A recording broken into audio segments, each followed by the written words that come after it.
Bom, eu vou fazer aqui uma reflexão e vou gravar esse vídeo aqui sem imagem, porque eu estou aqui em Maceió esperando aí a palestra que a gente vai fazer daqui a pouco sobre o mundo 2.0, e eu tenho feito uma discussão, eu tenho lido bastante, lido um pouco e ouvido muito mais, né? Tenho feito um estudo, e isso está sendo muito interessante, de filosofia via YouTube. Muita gente pode achar graça, mas tem muita coisa no YouTube sobre filosofia e vai te dando um paradigma para você ir comprando livros e lendo os livros já com uma determinada orientação, já com um determinado tipo de recomendação, e são filósofos de todos os tipos, né? Desde os amadores até o que a gente pode dizer, entre aspas, profissionais das maiores universidades do Brasil e do mundo. Então a gente está ali bem acompanhado, e eu tenho feito, obviamente, uma comparação, um cruzamento entre os meus estudos de revolução cognitiva, né, que eu tenho trabalhado mais recentemente com a questão do pêndulo cognitivo, de que existe ao longo da história momentos de contração e de expansão do pêndulo cognitivo. O que quer dizer isso?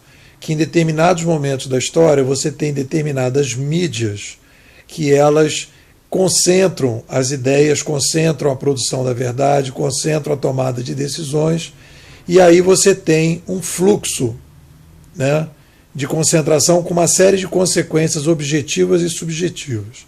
E depois você tem mídias que chegam, que fazem o movimento inverso, que é a expansão cognitiva, que permite que as pessoas tenham canais e que a partir daí você começa um processo.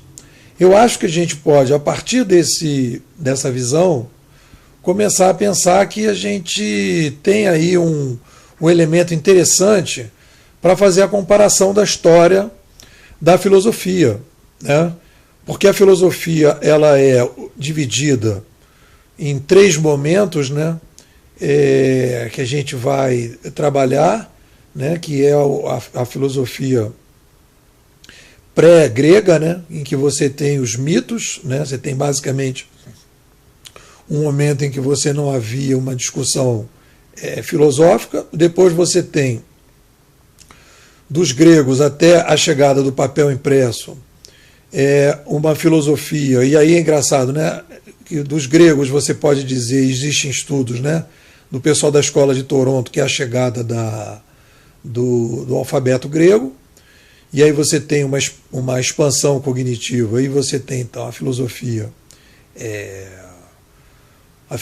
grega, que vai, né, sendo trabalhada depois, controlada, né, com o aprendizado da escrita manuscrita, o uso da escrita manuscrita pelas estruturas de poder da época, e vão concentrando aquele tipo de mídia, né, que vai até mais ou menos 1450 com a chegada da prensa.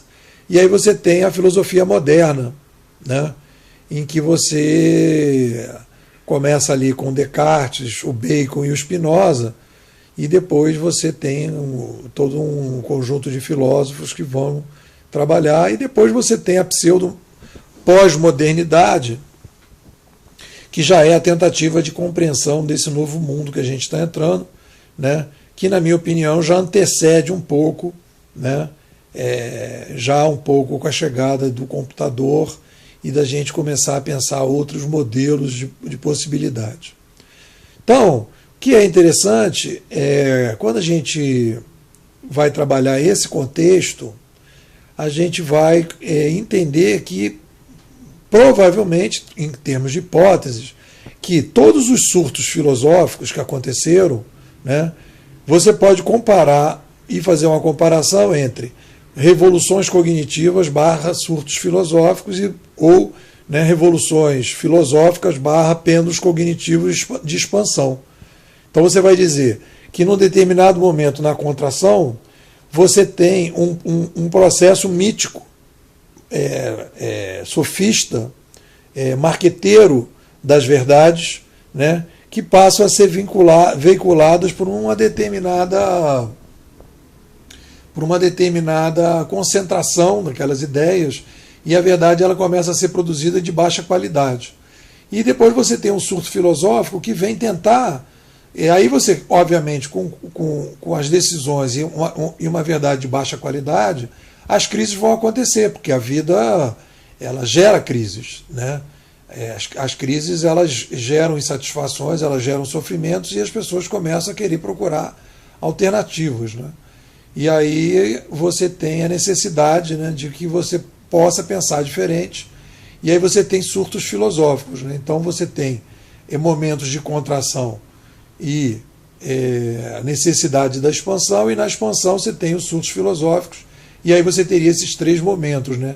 O alfabeto grego como um detonador de um surto filosófico grego, depois o papel impresso como um surto filosófico da filosofia moderna, e o que a gente pode dizer que, né, a chegada da internet com as redes digitais, a gente provavelmente está aí à beira, né, do início de um processo, né, de revisão e de surto filosófico, ou de explosão, ou de revolução filosófica, que vai tentar dar um rumo, né, um questionamento do atual modelo, né, de verdade que a gente está construindo.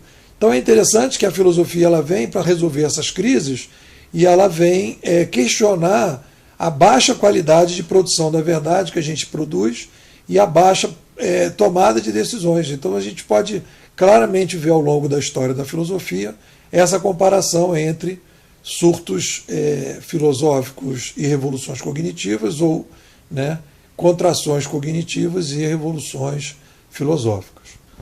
Bom, é isso. Isso aí é o início de uma discussão, eu já fiz um pouco sobre isso no blog, e a gente então tem uma discussão interessante.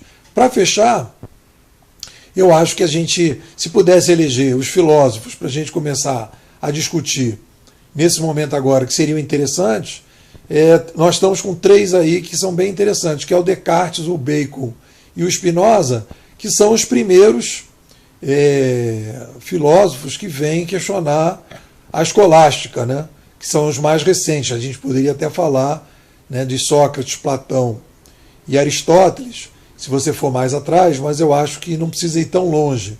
Se você for em Bacon, Spinoza e Descartes, eles foram os que foram os primeiros a questionar, né, depois do longo período, como a gente está passando agora, de uma produção da verdade de baixa qualidade, a procura de métodos, a procura de critérios, de escolhas, né, de argumentos para você poder, e de possibilidade de construção de uma verdade de mais qualidade.